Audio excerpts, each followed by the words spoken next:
नमस्कार दोस्तों, target with PS Parihar channel में आपका स्वागत है। आइए शुरू करते हैं और देख लेते हैं कि आज के समाचार पत्र में विद्यार्थी जीवन से संबंधित कौन कौन सी सूचनाएं हैं। कल योगी सरकार का शपथ ग्रहण हो गया और लिखा हुआ कि सरकार की पहली कैबिनेट बैठक आज सुबह है। सीएम योगी इन प्रस्तावों पर लगा सकते हैं मुहर। योगी आदित्यनाथ 2.0 सरकार की पहली कैबिनेट बैठक शनिवार सुबह 10 बजे होगी, यानी आज सुबह 10 बजे होगी।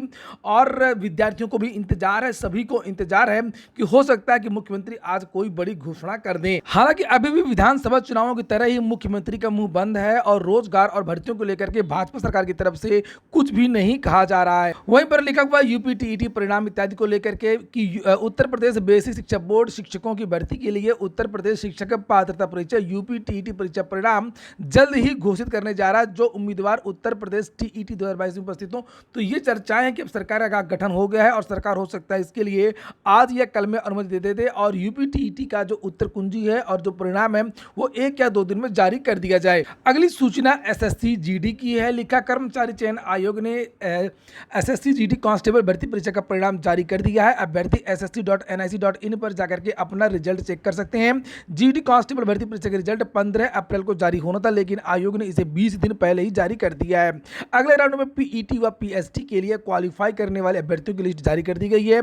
कुल 2,85,201 अभ्यर्थियों को सफल घोषित किया गया। आप लोग यहाँ पर कट ऑफ देख सकते हैं। ये देखिए, ये कट ऑफ जारी की गई है, फीमेल की कट ऑफ भी जारी की गई है, मेल की कट ऑफ भी जारी की गई है। अगली सूचना है कि रेलवे में कर्मचारियों के 3 लाख से अधिक पद खाली हैं। रेलवे में भी पद खाली हैं और एसएससी में भी खाली हैं, आर्मी के भी पद खाली हैं। किस विभाग, कौन सा ऐसा विभाग है जहां पर पद खाली नहीं है? लिखा हुआ है कि रेल मंत्रालय ने राज्यसभा में भाजपा सांसद सुशील कुमार मोदी के सवाल के जवाब में दी जानकारी। सुशील कुमार मोदी आजकल विद्यार्थियों से संबंधित लगातार अपनी ही सरकार पर निशाना साधते रहते हैं और विद्यार्थियों से संबंधित आवाज़ उठाते रहते हैं।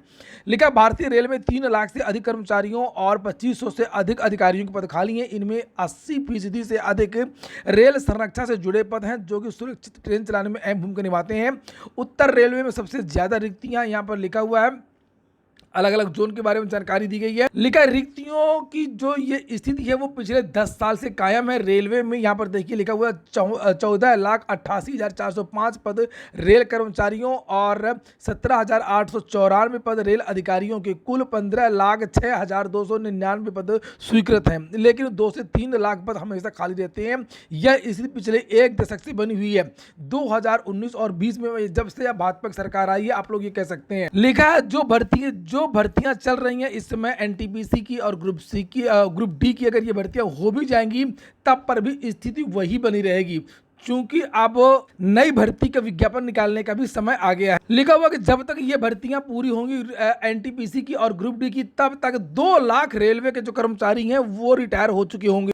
अगली सूचना टीजीटी पीजीटी को लेकर के है। लिखा, समायोजन की मांग को लेकर के तीसरे दिन भी प्रदर्शन के बारे में मैंने रात में ही वीडियो बनाया था, आप लोगों को बताया था कि यहाँ पर विद्यार्थी 3 दिन से डटे हुए, इनकी मांग है कि जल्दी से जल्दी इनका समायोजन किया जाए। लिखा, टीजीटी पीजीटी 2021 के समायोजन की मांग को लेकर के चयनित शिक्षकों का आंदोलन तीसरे दिन भी चयन बोर्ड पर जारी रहा। चयनित शिक्षकों ने अध्यक्ष वीरेश कुमार को इसके लिए जिम्मेदार मानते हुए कहा कि जब तक उनका समायोजन नहीं हो जाता है तब तक उनका आंदोलन जारी रहेगा। नीचे लिखा हुआ कि युवा मंच के अध्यक्ष अनिल सिंह ने कहा है कि चयनित शिक्षकों का समायोजन जानबूझकर नहीं किया जा रहा है। उन्होंने मुख्यमंत्री से तत्काल हस्तक्षेप कर चयनित शिक्षकों के समायोजन के लिए चयन बोर्ड के अध्यक्ष को आदेशित करने की अपील की। अगली सूचना उत्तर प्रदेश लोक सेवा आयोग की है। पीसीएस मेंस की परीक्षाएं चल रही हैं और लगातार उसके बारे में जानकारियां दी जा रही हैं, किस किस प्रकार के प्रश्न पूछे जा रहे हैं। लिखा, भावी अफसरों की नैतिकता को परखा। पीसीएस मुख्य परीक्षा में पूछा कि क्या वैयक्तिक नैतिकता का प्रभाव लोक जीवन के निर्णयों पर पड़ता है। कुछ और भी बहुत सारे जो सवाल है वो पूछे गए हैं, जैसे भ्रष्टाचार, सरकारी राजकोष का दुरुपयोग, प्रशासन की अक्षमता एवं राष्ट्रीय विकास में बाधा उत्पन्न करने का कारण है। इस कथन के परिप्रेक्ष्य में सामाजिक जीवन में भ्रष्टाचार रोकने के उपाय बताएं।